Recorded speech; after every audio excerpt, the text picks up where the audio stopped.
Actes des Apôtres, chapitre 16. Premier paragraphe, versets 1 à 5. Et il arriva à Derbe et à Lystre.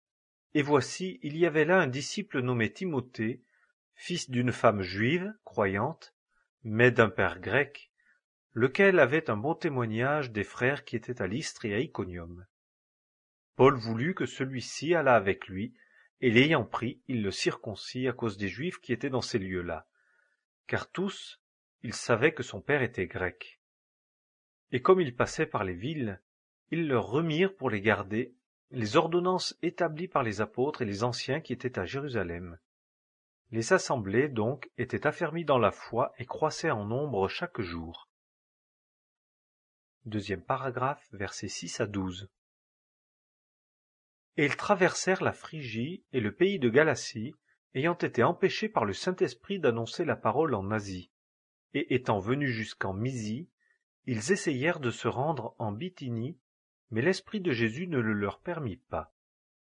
Mais ayant passé par la Mysie, ils descendirent dans la Troade. Et Paul vit de nuit une vision.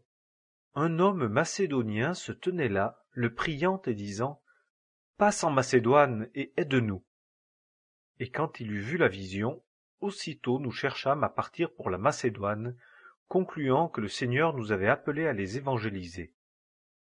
Quittant donc la Troade, nous fîmes voile, tirant droit sur Samothrace, et le lendemain à Néapolis, et de là à Philippe, qui est la première ville du quartier de la Macédoine et une colonie. Et nous séjournâmes quelques jours dans cette ville. Troisième paragraphe, versets 13 à 15. Et le jour du sabbat, nous sortîmes hors de la porte, et nous nous rendîmes au bord du fleuve où l'on avait coutume de faire la prière. Et nous étant assis, nous parlions aux femmes qui étaient assemblées. Et une femme nommée Lydie, marchande de pourpre de la ville de Thyatire, qui servait Dieu, écoutait. Et le Seigneur lui ouvrit le cœur pour qu'elle fût attentive aux choses que Paul disait.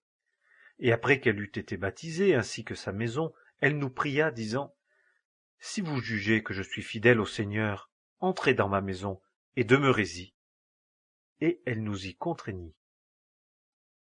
Quatrième paragraphe, versets 16 à 34.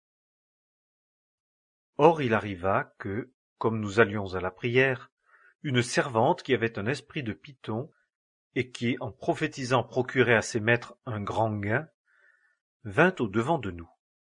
Et marchant après Paul et nous, elle criait, disant « Ces hommes sont les esclaves du Dieu Très-Haut qui vous annoncent la voie du salut. » Et elle fit cela pendant plusieurs jours. Mais Paul, affligé, se retourna et dit à l'esprit « Je te commande au nom de Jésus-Christ de sortir d'elle. » Et à l'heure même, il sortit. Mais ses maîtres, voyant que l'espérance de leur gain s'en était allée, ayant saisi Paul et Silas, les traînèrent dans la place publique devant les magistrats. Et les ayant présentés aux prêteurs, ils dirent « Ces hommes-ci, qui sont juifs, mettent tout en trouble dans notre ville et annoncent des coutumes qu'il ne nous est pas permis de recevoir ni de pratiquer, à nous qui sommes Romains. » Et la foule se souleva ensemble contre eux, et les prêteurs, leur ayant fait arracher leurs vêtements, donnèrent l'ordre de les fouetter. Et leur ayant fait donner un grand nombre de coups, ils les jetèrent en prison, en commandant au geôlier de les garder sûrement. Celui-ci, ayant reçu un tel ordre, les jeta dans la prison intérieure et fixa sûrement leurs pieds dans le bois. Or, sur le minuit, Paul et Silas, en priant, chantaient les louanges de Dieu, et les prisonniers les écoutaient. Et tout d'un coup il se fit un grand tremblement de terre, de sorte que les fondements de la prison furent ébranlés, et au même instant toutes les portes s'ouvrirent, et les liens de tous furent détachés. Et le geôlier s'étant éveillé, et voyant les portes de la prison ouvertes, tira son épée et allait se tuer, croyant que les prisonniers s'étaient enfuis. Mais Paul cria à haute voix, disant « Ne te fais point de mal, car nous sommes tous ici. » Et ayant demandé de la lumière, le geôlier s'élança dans la prison, et tout tremblant, il se jeta aux pieds de Paul et de Silas. Et les ayant menés dehors, il dit « Seigneur, que faut-il que je fasse pour être sauvé ?» et ils dirent: Crois au Seigneur Jésus, et tu seras sauvé, toi et ta maison. Et ils lui annoncèrent la parole du Seigneur ainsi qu'à tous ceux qui étaient dans sa maison. Et il les prit en cette même heure de la nuit, et lava leurs plaies, et sur-le-champ il fut baptisé, lui et tous les siens.